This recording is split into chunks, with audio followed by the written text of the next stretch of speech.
Did you know that after delivering the atomic bomb that ended World War II, a Navy ship vanished into one of history's most horrific disasters? July 30th, 1945.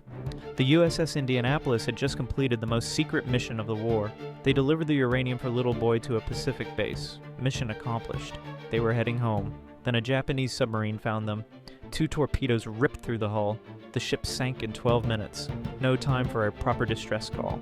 900 men were suddenly floating in the middle of the Pacific Ocean, in the dark, with no one knowing where they were. But the water wasn't empty. Tiger sharks and bull sharks began circling almost immediately. The feeding frenzy lasted 5 days and nights. Men watched their shipmates disappear beneath the surface, one by one. Some went mad from drinking salt water, others simply gave up. When rescue finally came, only 316 men were still alive. The Indianapolis disaster remains the worst shark attack in recorded history.